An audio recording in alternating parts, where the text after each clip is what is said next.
The evening my son told me to apologize to the woman who had forged my signature, I finally understood how long I had been confusing peace with surrender.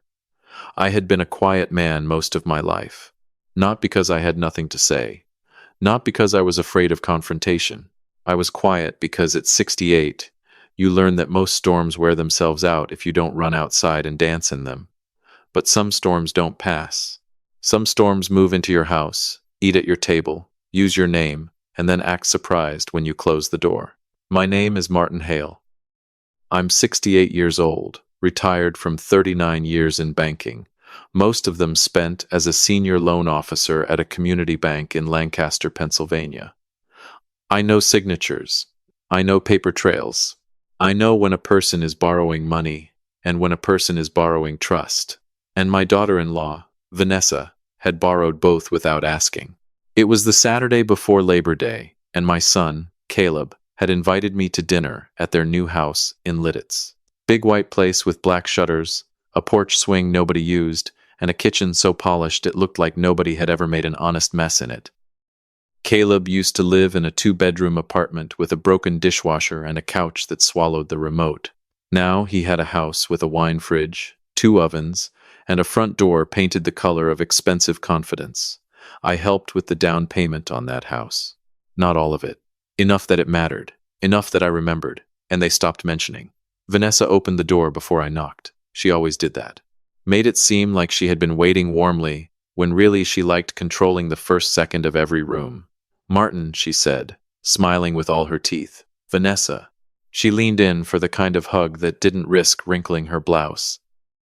I saw Caleb behind her, standing near the island, sleeves rolled up, drink in his hand, looking relieved and nervous at the same time. "Dad," he said. He hugged me harder than she did. That told me something. It usually does. Dinner was supposed to be casual. Vanessa had said that on the phone. Just family, Martin, nothing formal. But the table was set like a magazine was coming over. Cloth napkins, tall candles, 3 forks. The kind of dinner where the food matters less than the image of being the sort of people who serve it. Their business partner, Grant Ellison, was there too. I hadn't expected that. Grant ran a specialty food distribution company out of Harrisburg and had recently started working with Vanessa on her catering brand, Vale and Vine Events. He was 35, maybe 40, with a trimmed beard and a watch he wanted people to notice. He shook my hand and said, "Mr. Hale, I've heard a lot about you." I looked at Vanessa. "I'm sure you have," I said. "Welcome to Nan, brothers and sisters. Stay with me on this one, because this is not a story about money. Money was involved, yes.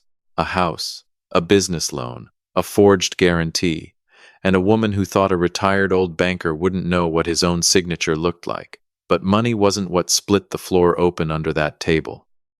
It was my son's face when he chose to stand on the wrong side of it. We were halfway through dinner when Grant raised his glass and said, "To expansion." Vanessa lit up like somebody had plugged her into the wall. Caleb smiled, but it came late. "Expansion?" I asked. Vanessa dabbed the corner of her mouth with her napkin. "We didn't want to say anything until things were more official." "That's never stopped you before," I said. Caleb gave me a look, not angry, warning. Grant laughed, not knowing whether he was supposed to. Vanessa went on. "Vale and Vine has been approved for a commercial kitchen space in the old wool mill complex downtown. It's perfect. We'll be able to take weddings, corporate events, the whole thing. This is the next level." "That's a big step," I said. "It is," Grant said. "But Vanessa put together a strong financing package." I set my fork down. There are moments when your body knows before your mind admits it. Mine went still. Not tense. Still. "What kind of financing package?" Vanessa's smile didn't move, but something behind it did. "Just standard business funding," she said. "Equipment, renovation costs, initial payroll. Nothing unusual." "Through whom?" Caleb cleared his throat. "Dad." I kept my eyes on Vanessa. "Through whom?" Grant looked between us like he'd walked into a movie halfway through and missed the part where the gun was loaded. "Susquehanna Valley commercial," Vanessa said. "They were very impressed." I nodded slowly. I knew they were impressed. I knew exactly why. 2 weeks earlier, I had received a notice from Susquehanna Valley Commercial Lending. It was addressed to me at my house on Meadow Lane, the same brick ranch where Caleb had learned to ride a bike in the driveway, the same house my late wife, Elaine, had planted tulips around for 22 springs. The notice thanked me for serving as personal guarantor for a business line of credit in the amount of $280,000 for Vale and Vine Events, LLC. Personal guarantor. My name, my social security number, my old banking credentials listed under retired financial executive, and a signature that looked almost like mine if you had never seen me sign a birthday card, a mortgage document, a baseball glove for my grandson, or the papers that buried my wife. But I had seen my signature for 68 years, and that wasn't it. I didn't call Vanessa that day. I called Caleb. He didn't answer. I texted him, "Call me when you can. Important." He called 6 hours later from his truck. I could hear traffic, and that tired sound in his voice I had been hearing more and more since he married Vanessa. "What's up, Dad?" I told him exactly what I had received. He went silent. Not confused. Not shocked. Silent. That was my first answer. "Caleb," I said, "did you know about this?" He exhaled. "Vanessa said it was just a formality."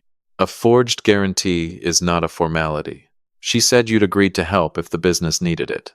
I agreed to introduce her to a bakery owner in York. I agreed to look over a lease if she wanted.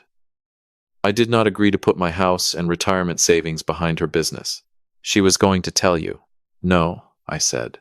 "She was going to use me and hope the paperwork stayed buried long enough for me to be too embarrassed to fight it." "Dad, don't make this bigger than it is." That sentence stayed with me. Don't make this bigger than it is. A forged signature. A 6-figure guarantee. My home, my credit, my name, my life's work tied to a business I did not own and a woman I did not trust. I told Caleb to have Vanessa remove my name from every document by Friday at noon. I said it calmly. I sent the same instruction by email, so nobody could pretend the conversation had drifted in the air and disappeared. I gave them a chance to fix it quietly. Friday came. Nothing. Saturday morning, Vanessa texted me a photo of the dinner table and wrote, "Hope you're hungry tonight. Big family news." That was when I understood. She wasn't ashamed. She wasn't scared. She was inviting me to sit at a table and smile while she celebrated what she had taken. So I went. Not because I wanted a fight, because when someone uses your name in a lie, sometimes the only way to get it back is to make them say the lie out loud.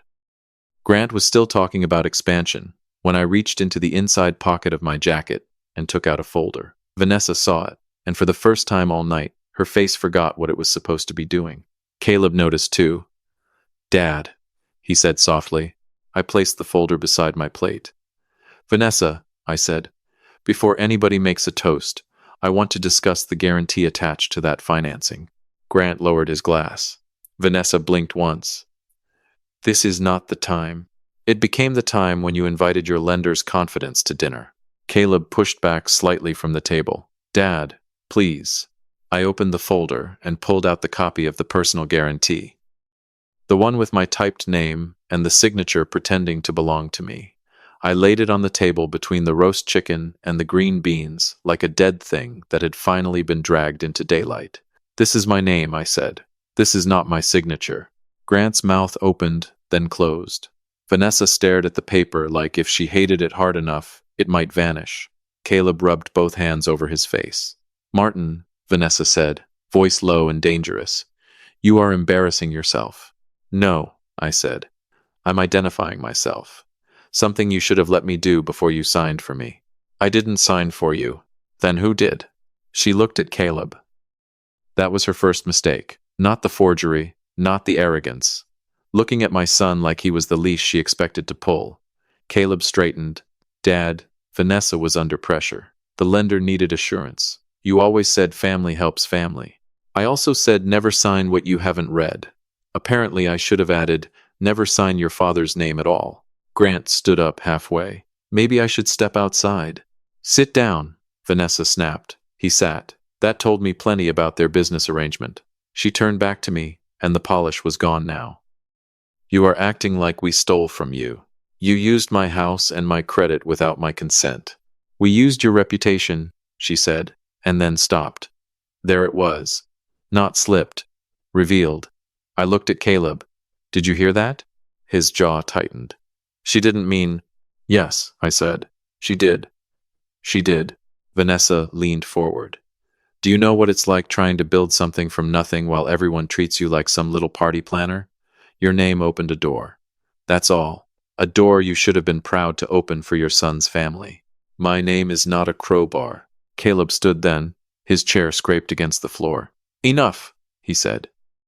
For a second, I saw him at 14, standing between two boys at school because one of them had mocked a smaller kid's stutter. My Caleb had once known right from wrong with no committee meeting required. Then he looked at me the way tired sons look at fathers when they have let the wrong person define loyalty. You need to apologize to Vanessa, he said. The room went quiet. I heard the refrigerator hum. I heard the candle flame flicker when the air conditioning clicked on. I heard my own heart, steady as a metronome. Say that again, I said. Caleb's eyes were wet, but his voice hardened. Apologize to my wife. Right now. Or don't come back here acting like you're my father. Vanessa didn't smile wide. She didn't have to. The corner of her mouth moved just enough. That smirk hurt less than Caleb's words. Maybe because I expected hers. Maybe because I had spent 3 years watching her teach my son that loving her meant doubting everyone else. I looked at him for a long moment. This was the boy whose science projects I had built on the kitchen table after Elaine went to bed. The teenager I drove through a snowstorm to make a wrestling meet. The man I loaned money to when pride wouldn't let him ask for it directly. My son. And he had just told me I could keep my place in his life only if I apologized for being robbed. I stood up slowly. Grant wouldn't look at me. Vanessa looked pleased. Caleb looked terrified of what he had already said. I picked up my folder. Then I answered him with 5 words. Then remember I signed nothing. I walked out without raising my voice, without slamming the door, without taking the leftovers. Vanessa had packed in containers with labels facing out like she was running a restaurant even in her refrigerator. They thought I was leaving defeated. They thought an old man alone in a brick house would rather swallow humiliation than risk losing his son. They forgot one thing. I had already given them a chance. I drove home with the windows down, not because it was cool. It wasn't. Late summer in Pennsylvania can sit heavy on your chest, wet and warm, like the whole sky has leaned down to listen. I drove past the cornfields outside Lidditz, past the gas station where Caleb used to beg for chocolate milk after Little League, past the church where Elaine's funeral had filled every pew. When I got home, I sat in my truck for a while. No radio, no phone, no movement. A man can be right and still feel like something has been cut out of him. That is the part people don't understand about boundaries. They talk like boundaries are fences you build around your peace. Sometimes they are, but sometimes they are a knife you use to separate yourself from a hand you still love. I went inside, hung my jacket in the hall closet, and made coffee even though it was nearly 9 at night. Elaine would have scolded me for that. Martin, you'll be staring at the ceiling at 2 in the morning. She had been gone 6 years, and I still heard her best in practical warnings. I laid the folder on the kitchen table. Then I took out the second folder. That one had copies of my email to Caleb, the lender notice, the forged guarantee, 2 real examples of my signature from notarized bank documents, and a short statement I had written but not yet sent. I had spent nearly 4 decades in banking. I didn't need revenge. I needed procedure. At 9:18 p.m., I called Denise Carver. Denise was 62, general counsel for Susquehanna Valley Commercial Lending, and before that she had worked under me when she was a young compliance officer with hair always falling out of its clip and a habit of quoting regulations like Bible verses. I had written one of the recommendation letters that helped her get into Temple Law. She answered on the 4th ring. Martin Hale, she said. Either somebody died or somebody lied. Somebody lied. Her voice changed immediately. Tell me, I told her calmly. Date by date, document by document. No dramatic language. No mention of Vanessa's smirk. No mention of Caleb's ultimatum. Just facts. I told her I had received notice of a personal guarantee I never signed. I told her I had contacted my son and requested removal by Friday at noon. I told her no correction had been made.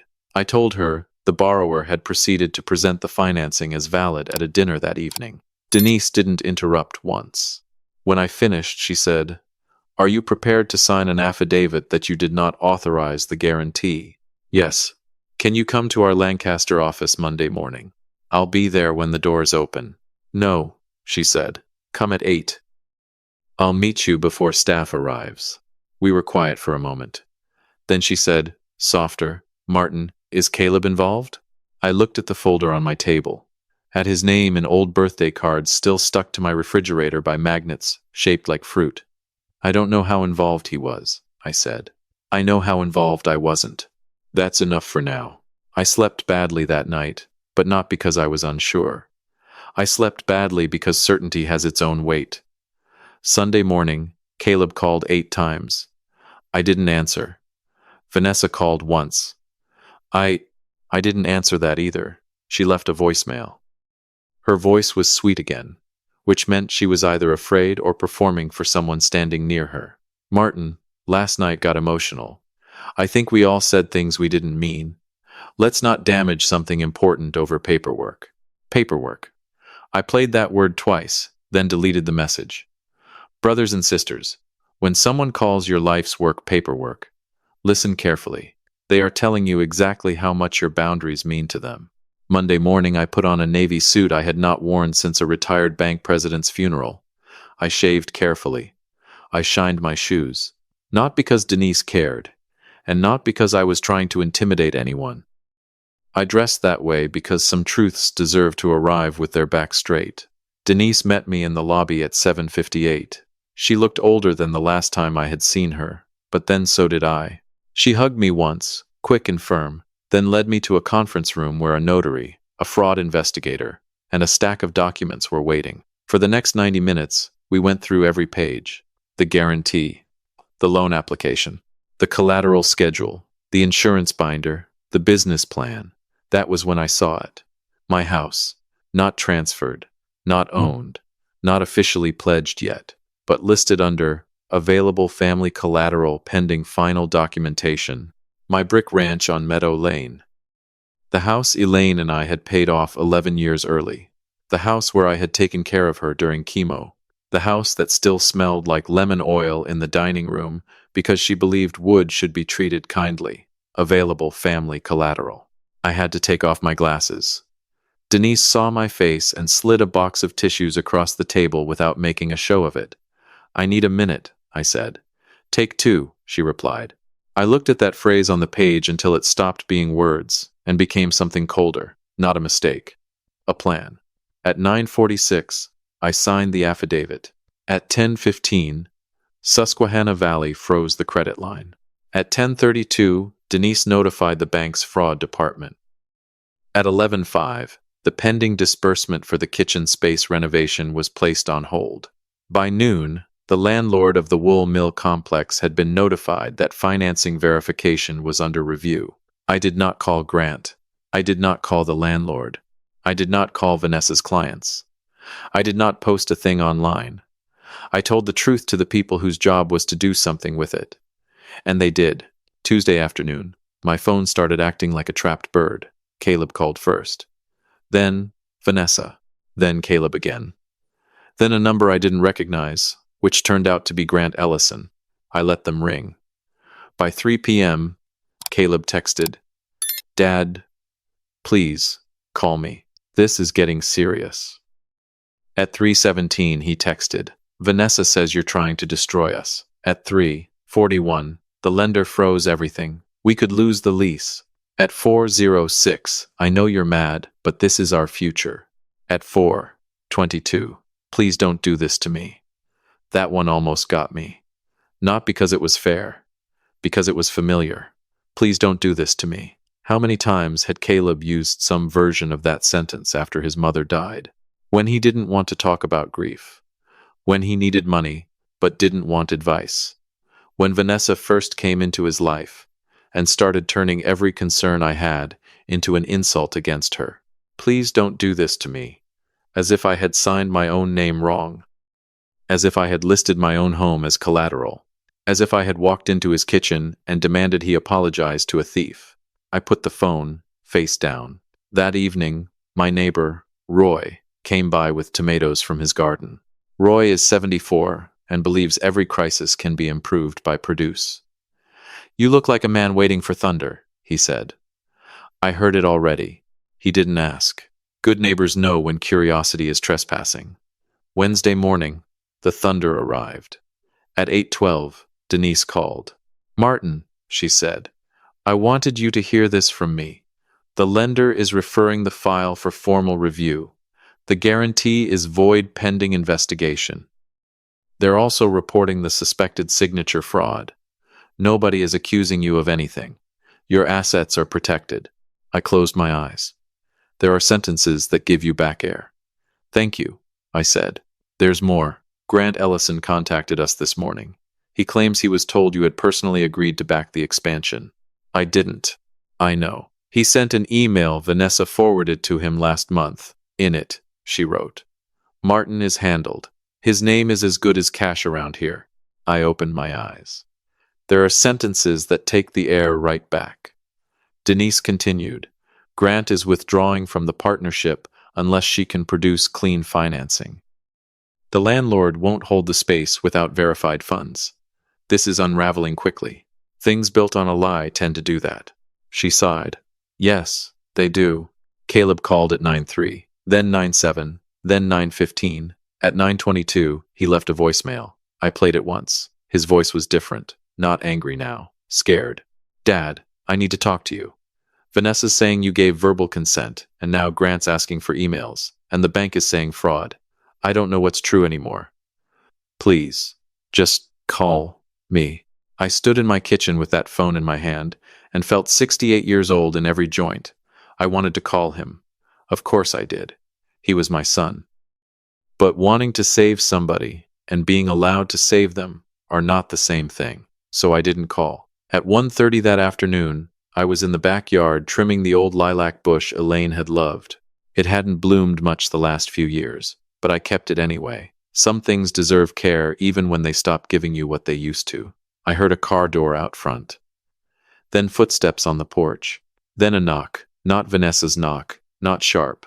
Not entitled. This one sounded like a person asking permission from the wood. I wiped my hands on a towel and went to the front door. Caleb stood there. He looked awful. Not movie awful. Real awful. Shirt wrinkled. Hair uncombed. Eyes red. A man who had not slept because something inside his house had finally shown its teeth.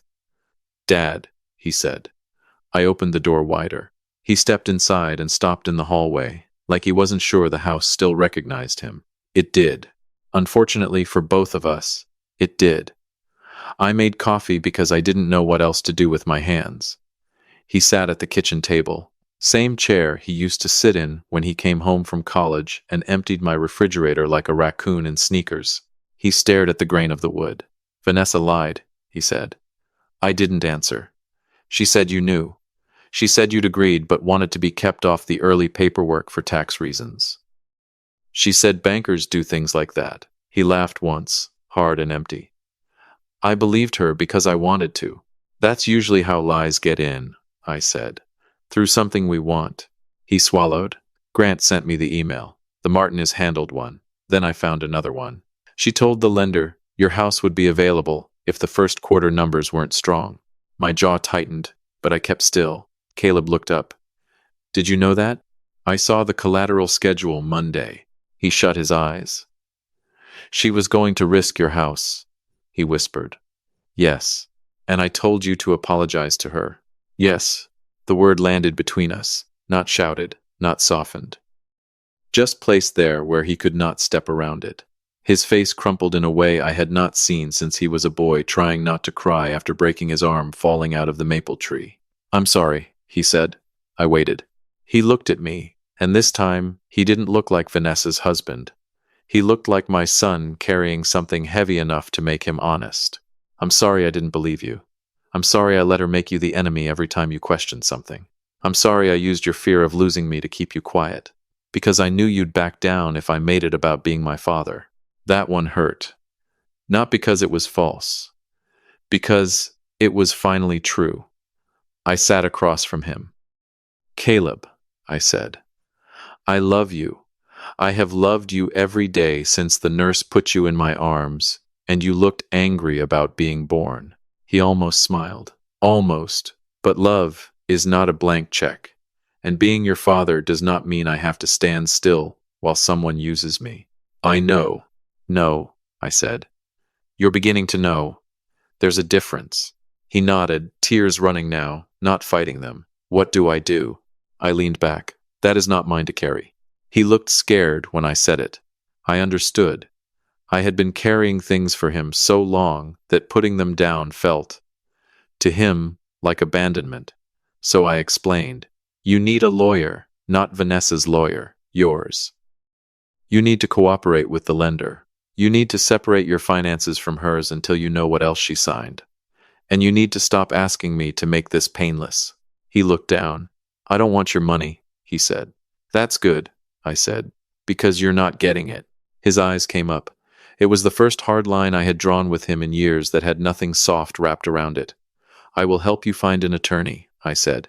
I will sit with you if you need to make calls. I will be your father for anything real. But I will not pay off fraud. I will not lie to Denise. I will not call the lender and say this was a misunderstanding. And I will not mortgage your mother's house to rescue a woman who put it on a collateral schedule like it was a spare chair. He covered his face with both hands. For a while, the only sound was the coffee maker clicking itself off. Then his phone rang. He looked at the screen. Vanessa. He let it ring. It stopped, then started again. He let it ring again. On the third call, he turned the phone off. That was the first useful thing he had done all week. He stayed for 2 hours. We didn't fix everything. People love that idea, especially in stories. One apology, one cup of coffee, one hug, and the family becomes clean again. That's not how it works. Trust doesn't return like a dog when you whistle. It comes back slowly, suspiciously, and only if you stop kicking it. Caleb left with Denise's number, the name of an attorney I trusted, and no check from me. Before he walked out, he stopped at the door. Dad? Yeah, at dinner. When you said those 5 words, I thought you were threatening us. I wasn't. What were you doing? I looked past him at the porch, at the place where he had stood an hour earlier looking like a lost boy in a grown man's body. I was reminding myself. He nodded like he understood enough for now. Thursday morning, Vanessa called me from a blocked number. I almost admired the persistence. I answered because I was curious what costume she would wear. Martin, she said, breathless. Thank God. We need to talk like adults. I'm listening. This has gotten completely out of control. The bank is using words like fraud. Grant is backing away. Caleb is confused and emotional. You know how he gets.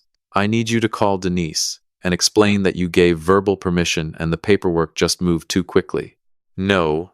Silence. Then, colder. You would ruin your own son's life over a signature? No, Vanessa. You risked my home over a signature. I protected it with the truth. You're enjoying this. No. That's the part you'll never understand. She changed tactics. People like Vanessa always do. Anger first, pity second, accusation third, tears, if the audience is useful. I was trying to build something for this family, she said. For Caleb. For your future grandchildren. My future grandchildren don't need a legacy built on forgery. You self-righteous old. I hung up, not because I had no response, because I had no obligation. By Friday, the wool mill lease was gone. Grant withdrew formally. The lender's investigation continued. Vanessa hired a lawyer, then apparently fired him when he told her the same thing everyone else had. Forged signatures don't become misunderstandings, because the person who forged them is under stress. Caleb moved into a short-term apartment near Ephrata. Not with me. That was important. He asked once, carefully, and I told him no, carefully. You need to stand on your own feet while you decide who you are, I said. My house can be a place you visit. It cannot be the place you hide. He accepted it. Not happily. But he accepted it. 2 weeks later, he came over on a Sunday afternoon and helped me repair the loose railing on the back steps. We worked mostly in silence. Real silence this time. Not punishment, not avoidance. Just two men with a drill, a level, and more history than language could handle in one afternoon. At one point he said, "Mom would be furious with me." I tightened a screw. "Yes," I said. He nodded. "Would she forgive me?" I looked at him. "Eventually. But she would make you earn the conversation first." He laughed then. A small broken sound, but real. "Yeah," he said. "She would." The bank cleared me fully, of course. Denise sent a letter stating I had no liability connected to the Vale and Vine credit line. I filed it in the cabinet where I keep important papers. Deed, insurance, Elaine's death certificate, Caleb's birth certificate, and now the document that said my name belonged to me. Funny thing, a name. You spend your youth trying to make it known, your middle years trying to make it useful, and your old age trying to keep it clean. Vanessa never apologized. Not really. Through her attorney, she claimed administrative confusion, miscommunication, pressure, assumptions, clerical error, every soft word people use when the hard word is crime. I don't know what will happen to her in the end. That part belongs to lawyers and lenders now. Caleb and I are not what we were. Maybe that sounds sad. It is. But it is also honest. He calls every few days. Sometimes we talk about the legal mess, sometimes about the Phillies, sometimes about nothing at all. He has started asking questions without defending the answers he hopes to hear. That's new. That matters. Last Sunday, he came by with a bag of groceries, even though I didn't ask him to. Eggs, coffee, rye bread, and a bunch of tulips. I looked at the flowers. "For Mom," he said. I put them in the blue vase Elaine liked. We stood there at the sink, both of us looking at those yellow tulips like they might tell us what kind of men we were supposed to become next. "I thought loving my wife meant taking her side no matter what," Caleb said. I adjusted one of the stems. "No," I said. "Loving someone means standing beside them when they're right and stopping them when they're wrong." He nodded. "I wish I'd known that sooner." "You knew it," I said. "You forgot it." He took that in. To his credit, he didn't argue. That evening, after he left, I sat on the porch and watched the sun go down behind the maple tree. The house was quiet, not empty, quiet. There's a difference. I thought about that dinner table in Lidditz, Vanessa's smirk, Grant's uncomfortable silence, my son's ultimatum, those 5 words that sounded like a threat to everyone else but were really a line drawn across the floor of my own life. Then remember, I signed nothing. I signed plenty in my time. Loans, letters, birthday cards, hospital forms, permission slips, checks I probably shouldn't have written. I signed for a life with Elaine. I signed for a mortgage, a career, a family, 1,000 small promises that made me who I was. But I did not sign away my dignity. I did not sign away my home. And I did not sign an agreement to be used quietly by people who counted on my love making me weak. So if you're listening to this, brother, sister, father, mother, whoever you are, remember something from an old banker who learned it later than he should have. A person who truly loves you will not ask you to disappear so they can succeed. And if they use your name without permission, take it back. Even if your voice shakes, even if your heart breaks, even if the person standing against you has your eyes, your blood, your memories, and the power to make you feel like walking away from disrespect means walking away from family. It doesn't. Sometimes walking away is the first honest step back toward yourself. And sometimes, when people mistake your silence for weakness, the strongest thing you can do is stop explaining, stand up straight, and let the truth sign its own name. Love in a family is strongest when it carries both tenderness and truth. Martin did not stop loving his son when he drew a line. He simply stopped letting love be used against him. In real life, gratitude grows when we protect what is honest, forgive carefully, and keep the door open for people willing to come back with humility and hope.